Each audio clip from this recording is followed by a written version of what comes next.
You, John Fitzgerald Kennedy, do solemnly swear. I, John Fitzgerald Kennedy, do solemnly swear. That you will faithfully execute the office of President of the United States. That I will faithfully execute the office of President of the United States. And will, to the best of your ability. And will, to the best of my ability. Preserve, protect, and defend the Constitution of the United States. Preserve, protect, and defend the Constitution of the United States. So help you God. So help me God.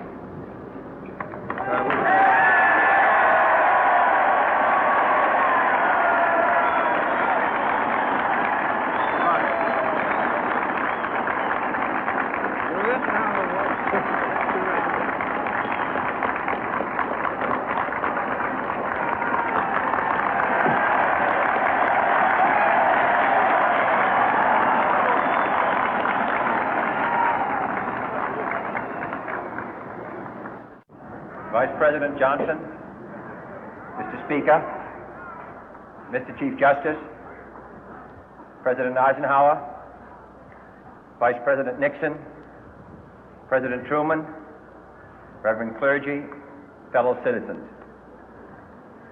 We observe today not a victory of party, but a celebration of freedom, symbolizing an end as well as a beginning, signifying renewal as well as change. For I have sworn before you and Almighty God the same solemn oath our forebears prescribed nearly a century and 3/4 ago. The world is very different now, for man holds in his mortal hands the power to abolish all forms of human poverty and all forms of human life. And yet the same revolutionary beliefs for which our forebears fought are still at issue around the globe. The belief that the rights of man come not from the generosity of the state, but from the hand of God. We dare not forget today that we are the heirs of that first revolution. Let the word go forth from this time and place to friend and foe alike that the torch has been passed to a new generation of Americans born in this century, tempered by war, disciplined by a hard and bitter peace, proud of our ancient heritage, and unwilling to witness or permit the slow undoing of those human rights to which this nation has always been committed and to which we are committed today at home and around the world.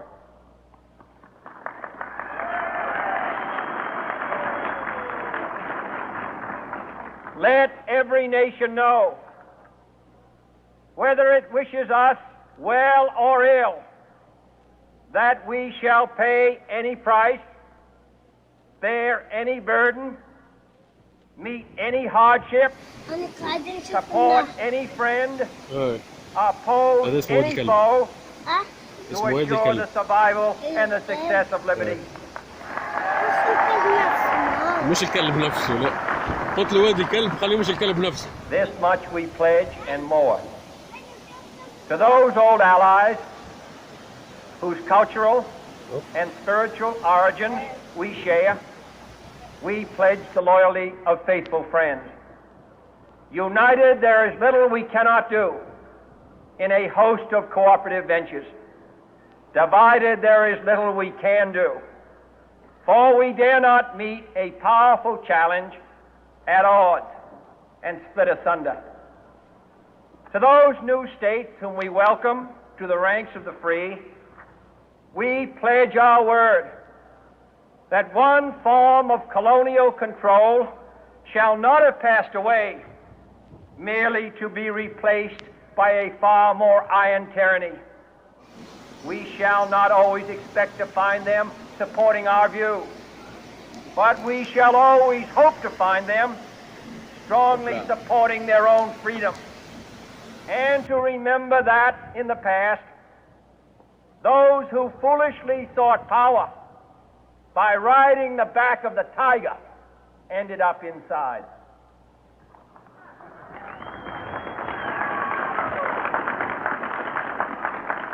To those people in the huts and villages of half the globe struggling to break the bonds of mass misery, we pledge our best efforts to help them help themselves for whatever period is required, not because the communists may be doing it, not because we seek their votes, but because it is right. If a free society cannot help the many who are poor, it cannot save the few who are rich.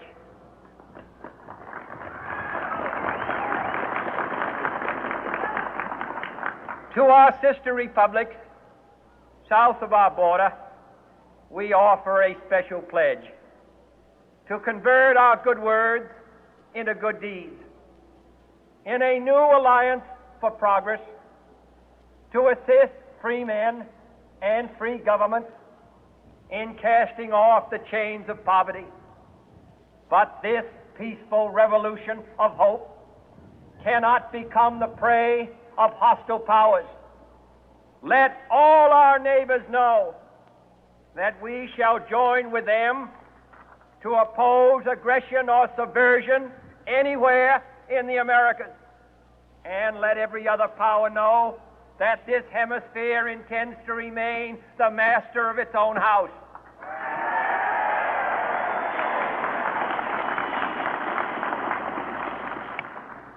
To that World Assembly of Sovereign States, the United Nations, our last best hope, in an age where the instruments of war have far outpaced the instruments of peace, we renew our pledge of support to prevent it from becoming merely a forum for invective, to strengthen its shield of the new and the weak, and to enlarge the area in which its writ may run. Finally, to those nations who would make themselves our adversary, we offer not a pledge, but a request that both sides begin anew the quest for peace.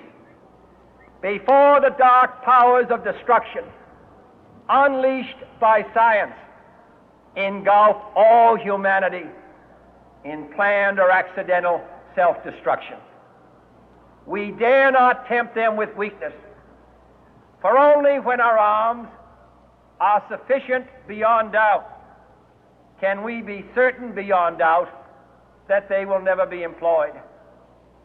But neither can two great and powerful groups of nations take comfort from our present course, both sides overburdened by the cost of modern weapons, both rightly alarmed by the steady spread of the deadly atom, yet both racing to alter that uncertain balance of terror that stays the hand of mankind's final war. So let us begin anew, remembering on both sides that civility is not a sign of weakness, and sincerity is always subject to proof. Let us never negotiate out of fear, but let us never fear to negotiate.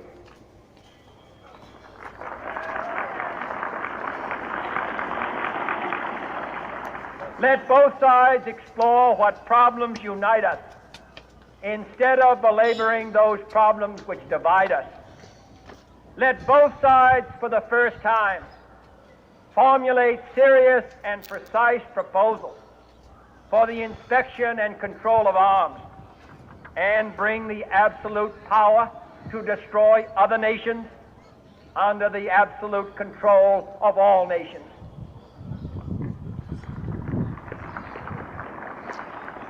Let both sides seek to invoke the wonders of science instead of its terrors. Together, let us explore the stars, conquer the deserts, eradicate disease, tap the ocean depth, and encourage the arts and commerce. Let both sides unite to heed in all corners of the earth the command of Isaiah to undo the heavy burden and let the oppressed go free.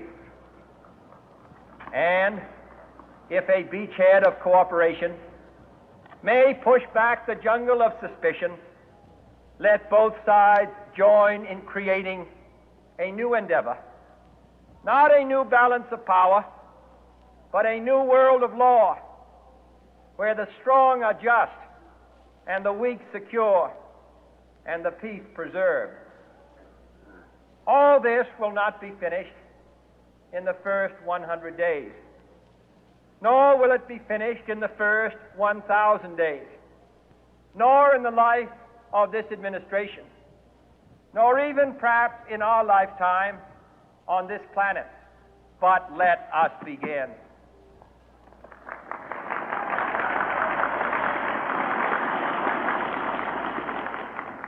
In your hands, my fellow citizens, more than mine, will rest the final success or failure of our course. Since this country was founded, each generation of Americans has been summoned to give testimony to its national loyalty. The graves of young Americans who answered the call to service surround the globe.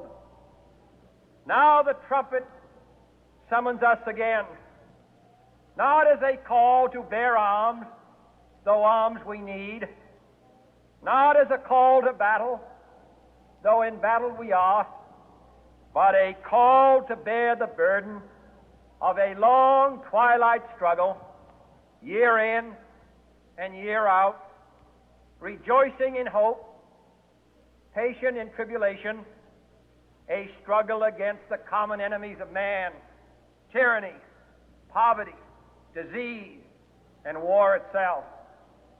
Can we forge against these enemies a grand and global alliance, north and south, east and west, that can assure a more fruitful life for all mankind? Will you join in that historic effort?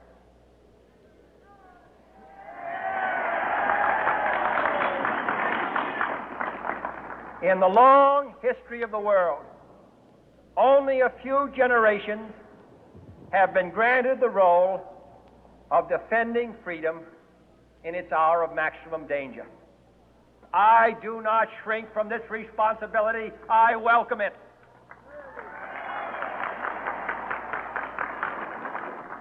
I do not believe that any of us would exchange places with any other people or any other generation. The energy, the faith, the devotion which we bring to this endeavor will light our country and all who serve it. And the glow from that fire can truly light the world.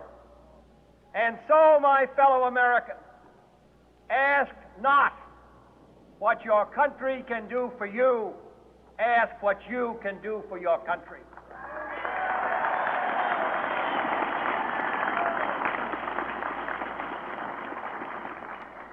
My fellow citizens of the world, ask not what America will do for you, but what together we can do for the freedom of man.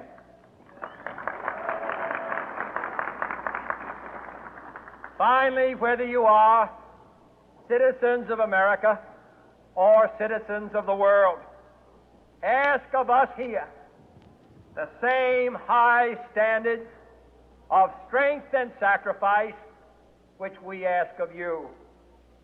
With a good conscience, our only sure reward, with history the final judge of our deeds, let us go forth to lead the land we love, asking His blessing and His help, but knowing that here on earth, God's work must truly be our own.